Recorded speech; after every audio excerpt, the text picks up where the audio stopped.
Clip.co University. Next up, how do you as a creator not burn out? You might be the wrong person to ask first. Fucking burnt to a crisp, dude. And I haven't made a video in a year. I think two things that we channeled very early on. One was this classic infamous Navalism, which is like you've got to find work that feels like play to you and looks like work to others. If you can find that, the work shouldn't ever feel like work. It's just play. You can do it for 16 hours a day, 20 hours a day. You'll never burn out. That was one thing we channeled really early on. I think another thing that is applicable to Clipped is outsourcing the editing. You and I also early on were like, we cannot be the daily creators and daily editors. You look at the lifetime of any creator, it's classic bell curve. They last like 5-6 years. Are we only 2 years in? Yes. Will we make it to 7? Maybe not. But I think most of the time they're burning out because they're doing everything. And so I think the faster you can get out of the stuff that's not inherent, like you're not specialized for. So now we've gotten out of editing and writing largely. I think that staves off a lot of burnout. I mean, yeah, there's nothing left except just shooting, which I'm also trying to get out of. So I think it's like, there's also an idea. There's a YouTube video about how entertainment creators burn out much more quickly than like a business creator or someone that's in it because it promotes their product, whatever it is.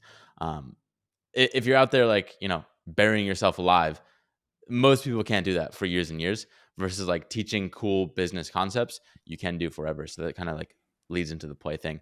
And then, yeah, it's a matter of just like the second that you don't like something, try and, teach someone how to do your process, assuming it's working. So that was our case. Like at the start, way back in the day, we used to edit our own videos, hired a video editor.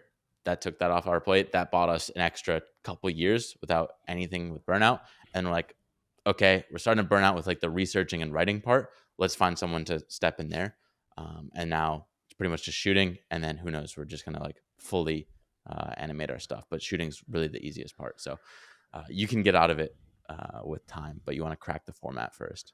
Another thing I heard recently is burnout is basically running really hard or sprinting, or often like doing a lot of work, but not getting the dopamine release from like actually doing said work. So it's often just like doing something over and over and over again, but not capturing the dopamine. I think if you get a dopamine hit from doing it, you probably won't burn out. One thing we think about internally is this idea of like Christmas morning.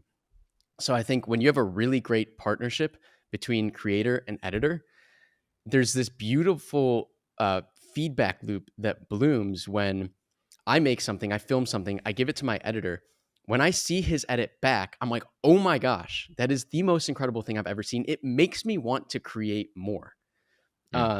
So this kind of Christmas morning metric, if you will, like, does it feel incredible to get your edits back?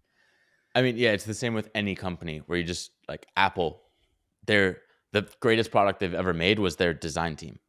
It's just like they can create magic and they love working together. They've been doing it for like 20 years. Same thing here. It's like you're just motivated by the person next to you. I burned out. That's why this is kind of an ironic question. But it's like the second I got back into the game and just see the magic that our team's been putting out, I'm instantly energized. And I'm like, oh shit, I want to make these again.